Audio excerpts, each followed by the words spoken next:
Assalamualaikum warahmatullahi wabarakatuh. Perkenalkan, nama saya Gabriel Dametri dari kelas 1C D3 Administrasi Bisnis dengan NIM 351211050. Pada kesempatan kali ini saya akan membahas tentang sistem hukum dan peradilan nasional yang terbagi menjadi dua pembahasan, yaitu yang pertama sistem hukum di Indonesia dan sistem peradilan di Indonesia.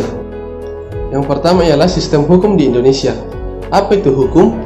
Hukum adalah kumpulan peraturan, perintah dan larangan yang mengatur sistem perilaku hidup masyarakat, yang dimana harus ditaati dan dilakukan oleh semua masyarakat.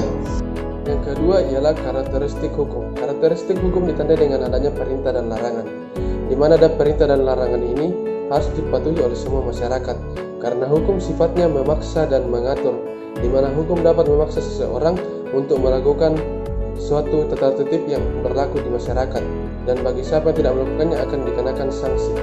Kemudian yang ketiga ialah penggolongan hukum. Penggolongan hukum terbagi menjadi 7. Yang pertama berdasarkan bentuknya, ada hukum tertulis dan hukum tidak tertulis. Kemudian berdasarkan sumbernya, ada hukum undang-undang, hukum traktat, hukum jurisprudensi, dan hukum ilmu. Kemudian berdasarkan sifatnya, ada hukum yang mengatur dan hukum yang memaksa. Kemudian berdasarkan tempat berlakunya, ada hukum internasional, ada hukum nasional, dan ada hukum asing. Kemudian berdasarkan wujudnya, ada hukum yang bersifat subjektif dan objektif. Kemudian berdasarkan isinya, ada hukum publik dan hukum privat. Kemudian berdasarkan tempat berlakunya, ada hukum material dan hukum formal. Yang keempat ialah tujuan hukum. Tujuan ditetapkannya hukum ialah untuk menegakkan kebenaran dan keadilan, untuk mencegah tindakan yang sewenang-wenang, untuk menjamin hak asasi manusia, dan untuk menciptakan suasana yang tentram, aman, damai, dan tertib. Kemudian yang kelima ialah tata hukum di Indonesia. Tata hukum di Indonesia adalah keseluruhan hukum yang dibuat oleh pemerintah dan berlaku bagi seluruh masyarakat Indonesia, yang berpedoman pada Undang-Undang Dasar 1945. Kemudian pelaksanaan tata hukum di Indonesia dilakukan oleh alat-alat negara yang memiliki kekuasaan dan wewenang dari negara. Materi yang selanjutnya ialah peradilan hukum di Indonesia. Yang pertama, apa yang dimaksud dengan lembaga peradilan? Lembaga peradilan adalah lembaga yang memiliki tugas dan wewenang dari negara untuk mengadili setiap perkara menurut hukum tanpa membeda-bedakan orang. Kemudian lembaga peradilan tidak boleh menolak untuk memeriksa, mengadili dan memutuskan suatu perkara yang diajukan dengan dalih bahwa hukum tidak ada atau kurang. Pengadilan harus menerima setiap perkara yang masuk. Kemudian dasar hukum lembaga peradilan. Yang pertama, Undang-Undang Dasar 1945 pasal 24. Kemudian yang kedua, Undang-Undang Nomor 14 Tahun 1985 tentang Mahkamah Agung. Kemudian Undang-Undang Nomor 24 Tahun 2003 tentang Mahkamah Konstitusi. Kemudian Undang-Undang Nomor 22 Tahun 2004 tentang Komisi Yudisial. Yang ketiga ialah klasifikasi lembaga peradilan. Dalam pasal 18 Undang-Undang Republik Indonesia Nomor 48 Tahun 2009 tentang kekuasaan kehakiman, disebutkan bahwa kekuasaan kehakiman dilakukan oleh sebuah mahkamah agung dan badan peradilan yang berada di bawahnya dalam lingkungan peradilan umum, dalam lingkungan peradilan agama, dalam lingkungan peradilan militer, dalam lingkungan peradilan tata usaha negara, dan sebuah mahkamah konstitusi.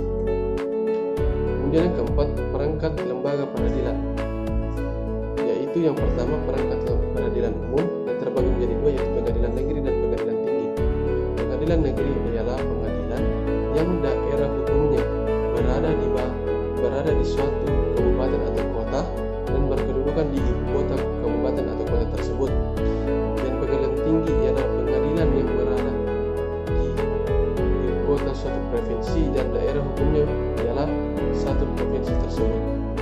Kemudian peradilan agama adalah peradilan yang berada di bawah naungan Mahkamah Agung yang bertugas mengadili dan menegakkan hukum, terutama bagi orang-orang Islam, baik di bidang perkawinan, hibah, wakaf, warisan, dan ekonomi syariah. Kemudian yang ketiga ialah peradilan militer. Peradilan yang juga berada di bawah naungan Mahkamah Agung ini juga memiliki fungsi dan tugas, yaitu menindaklanjuti kegiatan-kegiatan pidana yang dilakukan oleh oknum militer. Kemudian yang keempat adalah peradilan tata usaha negara. Peradilan tata usaha negara juga berada di bawah naungan Mahkamah Agung dan bertugas untuk menegakkan perkara sengketa yang berurusan dengan tata usaha negara. Kemudian yang kelima ialah Mahkamah Konstitusi.